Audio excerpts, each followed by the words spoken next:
je vais essayer avec vous donc de... Parce qu'il y a tellement de choses à dire sur les Yoga Sutras qu'évidemment, j'ai pas du tout la prétention de pouvoir tout dire en 1 heure, mais je pense qu'on peut suivre au fond les Yoga Sutras tels qu'ils se présentent, c'est-à-dire dans l'ordre dans lequel on les lit aujourd'hui, en commençant par le chapitre 1 et en terminant par le chapitre 4. Évidemment, il y a d'autres possibilités d'aborder de façon plus thématique, mais je me dis que c'est peut-être plus simple de commencer par le commencement. Bon. Alors, si les Yoga Sutras donc, veulent montrer comment l'être humain peut se libérer, pour cela, il a manqué quelque chose aux Samkhya, c'est que les Samkhya n'ont pas un concept unitaire de l'être humain. C'est-à-dire que le Samkhya dit la nature produit en premier l'intelligence, buddhi. Et après, elle dit, après l'intelligence vient le moi, après le moi vient les organes d'essence. Bon. Mais le Samkhya Karika, vous voyez, énumère les différents constituants de l'être humain, mais les Samkhya Karika n'ont pas un seul concept qui présente l'être humain de façon unitaire, de façon unifiée. Et ça aussi, c'est la grande force des Yoga Sutras, c'est que eux, ils voient très bien où se trouve l'illusion. C'est-à-dire que si l'être humain doit se libérer d'une illusion, cette illusion, pour les Yoga Sutras, elle se situe dans le mental de l'être humain, c'est-à-dire chitta. Et en fait, le grand concept des Yoga Sutras, c'est le concept de mental, chitta. Et ce concept est totalement absent des Samkhya Karika. Vous voyez, le Samkhya ne connaît pas le concept de mental.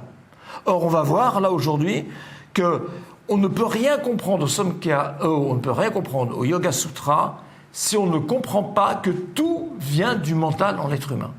C'est-à-dire que toutes nos confusions, elles sont dans notre mental, et si on veut se libérer, c'est en travaillant aussi sur le mental qu'on peut le faire. Donc, ça, je dirais que c'est la découverte des Yoga Sutras. Mais alors, là aussi, ce qui est amusant, tout à l'heure, je vous parlais des débats. Bon. On a la preuve, effectivement, que il n'y a pas que le Samkhya qui est en débat avec le bouddhisme, le yoga aussi, donc, en se constituant, il va être immédiatement en débat avec le bouddhisme. Pourquoi ? Parce que ce mot chitta, donc, qui est absent du Samkhya, en revanche, il est très présent dans le bouddhisme de Vasubandhu. Mais dans le bouddhisme, chitta signifie la conscience. Vous voyez ? Alors, qu'est-ce que vont faire les philosophes des Yoga Sutras ? Parce qu'on ne sait pas s'il y en a eu un ou s'il y en a plusieurs, peu importe. Hein. Donc, qu'est-ce qu'ils vont faire ?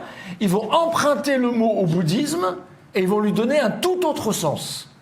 Et alors ça, c'est un procédé qui est courant dans l'Inde de cette époque. C'est-à-dire que qu'est-ce que font les philosophes quand ils débattent entre eux ? Ils ont trouvé que le meilleur moyen de déstabiliser l'adversaire, c'est de reprendre exactement son concept en lui donnant un sens complètement opposé. Donc les bouddhistes ont fait ça avec les brahmanes, et les philosophes du yoga vont faire ça avec le bouddhisme. Et là, le meilleur exemple, c'est chitta. Parce que dans le bouddhisme, chitta, il n'y a aucun doute, chez Vasubandhu, chez son demi-frère Asanga, c'est la conscience. Bon. Et dans le Yoga Sutra, ça ne peut pas signifier la conscience. Pourquoi ? Parce que la conscience, c'est le mot purusha, dont j'ai parlé tout à l'heure. Donc, le yoga, il a un concept pour conscience, c'est purusha. Donc, quand il prend chitta, c'est pour lui donner un sens complètement différent, c'est le sens de mental. Vous voyez, mental, psychisme, comme vous voulez, il y a plusieurs traductions possibles. Mais j'ai remarqué, parce que bon, en travaillant sur ma traduction, j'ai regardé aussi les autres, vous vous en doutez, on ne peut pas traduire sans regarder aussi ce qu'ont fait les autres. Et à mon sens, une des meilleures traductions de Chitta, c'est un Anglais, un Woods, qui l'a donné, il appelle ça mind stuff. Mind stuff, vous voyez, la matière mentale, mind stuff. Donc en français, matière mentale, c'est peut-être un petit peu lourd, donc moi j'ai dit simplement le mental. Hein. Mais il est clair que, voilà, tous les traducteurs sont à peu près d'accord pour dire qu'effectivement, chitta, ça ne peut pas signifier la conscience. En tout cas, là-dessus, tout le monde est clair. Hein. Donc ça signifie autre chose que la conscience. Donc il faut partir du mental. Et en fait, quand on fait du yoga, je pense que c'est quand même une des premières choses qu'on apprend. Qu'on fasse de la méditation ou non, peu importe d'ailleurs, hein, tout le monde ne fait pas de la méditation. On peut faire du yoga sans faire de la méditation. Mais il est clair que quand on commence à faire du yoga, on se rend compte qu'on est habité par quelque chose qu'on appelle le mental. Dire que, voilà, bon, qu'est-ce qui nous occupe toute notre vie? C'est notre mental. Hein, on travaille avec notre mental, on est en relation avec notre mental, avec les autres. Notre mental, on dit aussi notre pensée. C'est en quelque sorte le cœur de l'être humain, le mental. Qu'est-ce qu'un être humain qui n'a plus de mental? On le voit bien, hein, c'est Alzheimer. Malheureusement, voilà, quand le mental commence à être perturbé, à souffrir, la personne, elle est coupée des autres, hein, elle est coupée du monde, elle est finie. Elle n'est plus dans la même relation, et avec elle-même aussi, hein, parce que souvent... Alors, ce mot chitta, là aussi, ce mot chitta, il est étonnant de voir que, au fond, peu de gens sont intéressés à l'explication grammaticale du mot. Or, vous savez qu'en Inde, il y a une chose qui est sacrée, c'est la grammaire. On ne peut pas faire de sanskrit, on peut rien faire d'ailleurs sans grammaire. C'est très simple. Hein. Donc moi, j'ai commencé à faire de la grammaire sérieusement quand je suis allé en Inde. Or, ce mot, il vient de la racine chit. Chit qui signifie, alors là c'est difficile, éclairé. Alors c'est ce qu'on voit un petit peu partout, éclairé. Parce que chit, la racine chit, C-I-T, va donner deux mots. Chitti, qui est la conscience, qu'on trouve aussi dans les Yoga Sutras. Donc chitti est synonyme de purusha. Là donc chitti c'est la conscience, c'est du féminin, alors que purusha c'est un mot masculin, c'est le principe de conscience. Et l'autre mot à partir de chit, c'est justement chitta, avec deux T, oui, C-I-2-T-A. Bon. Or, qu'est-ce que ça montre, ça, grammaticalement?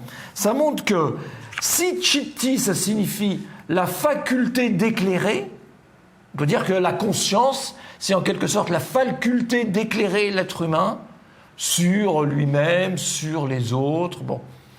Donc, si chitti signifie la faculté d'éclairer, chitta, c'est ce qu'on appelle un adjectif verbal. C'est l'équivalent de ce qu'on appelle en grammaire française un participe passé. Donc chitta, ça signifie ce qui est éclairé. Obligatoirement, grammaticalement, ça ne peut pas signifier autre chose. Chitta, ça signifie ce qui est éclairé. Et qu'est-ce que montrent justement les Yoga Sutras? C'est que le mental est en permanence éclairé par le principe de conscience. Et c'est parce que le mental est éclairé par le principe de conscience que les deux sont distincts, contrairement à ce que disent les bouddhistes, dont je parlais tout à l'heure, parce que les bouddhistes disent, en fait, les deux sont parfaitement confondus. Pour les bouddhistes, quand ils parlent de la conscience, c'est le mental et la conscience, pour eux, c'est la même chose. Il ne faut pas de distinction. Ils appellent ça la conscience, chitta. Mais, je viens de le voir, je viens de vous le montrer, dans les Yoga Sutras, chitta ne peut pas signifier la même chose. Et c'est très important que chitta signifie ce qui est éclairé. Parce que toute la pratique, aussi bien de la méditation que le déroulement des Yoga Sutras, repose sur le principe que le principe de conscience est appelé ce qui voit, drashtri. Oui, au tout début des Yoga Sutras. Drashtri, ça signifie celui qui voit. Le témoin, en quelque sorte. Bon. Et si on l'appelle comme ça veut dire qu'il voit quoi? Il voit bien quelque chose. Et quel est ce quelque chose qu'il voit? C'est le mental, précisément. Donc, le principe de conscience, c'est ce qui voit le mental. Donc, on a bien vraiment l'idée, et ça c'est expliqué plusieurs fois dans le commentaire de Vyasa, qu'il y a quelque chose en moi qui est le principe de conscience. Et ce principe de conscience est le spectateur des pensées qui passent devant lui, oui. Il est le spectateur du mental. Ça, c'est la grande idée des Yoga Sutras. Si on a bien compris cette idée, tout le reste en découle complètement. Or, ça, ça va être le point de départ d'un débat terrible avec les bouddhistes. Parce que les bouddhistes disent non, c'est faux. Il n'y a pas d'un côté le principe de conscience et de l'autre le mental. Les bouddhistes disent le mental s'éclaire lui-même. Voilà pourquoi ils l'appellent la conscience. Parce qu'ils disent non, le mental, il n'a pas besoin d'être éclairé par autre chose. Le mental est comme on dit en philosophie, auto-réflexif. Vous voyez, auto-référent, tout ce que vous voulez. En tout cas, il s'éclaire tout seul. Voilà ce que disent les bouddhistes. Et si vous avez lu les Yoga Sutras, une grande partie du dernier chapitre, le chapitre 4, est consacrée à ce débat avec le bouddhisme. Oui. Et donc c'est un débat très vif, parce que là, si le Yoga Sutra perd son débat avec le bouddhisme, il perd tout, quoi. Parce que vous voyez, là c'est l'enjeu central. Ce que veut montrer le yoga, c'est qu'il y a deux choses en l'être humain. Il y a le mental et il y a le principe de conscience. Alors que les bouddhistes disent, non, il y a une seule chose, c'est le mental. Et c'est le mental qui est conscient de lui-même. Or ça, pour les Yoga Sutras, c'est inacceptable. Alors pourquoi c'est inacceptable de dire que le mental est conscient de lui-même? Pour une raison qui vient du Samkhya, justement. Là, oui, je reviens au Samkhya. C'est là où on voit que le yoga ne peut pas se comprendre non plus sans le Samkhya. Le Samkhya dit, la pensée, puisque le Samkhya donc, ne connaît pas le mot mental, la pensée est inconsciente, achetana en sanskrit. Achetana, ça veut dire non conscient. Donc ça, c'est une grande idée qu'on retrouve dans les Yoga Sutras et qu'en Occident, on a du mal à comprendre. Je sais que moi, quand j'en parlais avec mes étudiants, ils avaient quand même pas mal de... Parce que ça s'oppose tellement à ce qu'on a appris en Occident, surtout quand on est très cartésien. Et bon, on est tous passés par Descartes en Occident, hein, donc nécessairement la pensée est consciente chez Descartes. Alors que le yoga dit non, la pensée, le mental, c'est un processus non conscient. C'est totalement non conscient. Et c'est parce que c'est non conscient que ça a besoin d'être éclairé, vous voyez, par le principe de conscience. Donc là, il y a vraiment un argument très fort. Et quand j'ai commencé de lire les Yoga Sutras, donc il y a à peu près une trentaine d'années, au début, c'est vrai que j'avais du mal à comprendre comme cet argument de pourquoi est-ce que la pensée est inconsciente.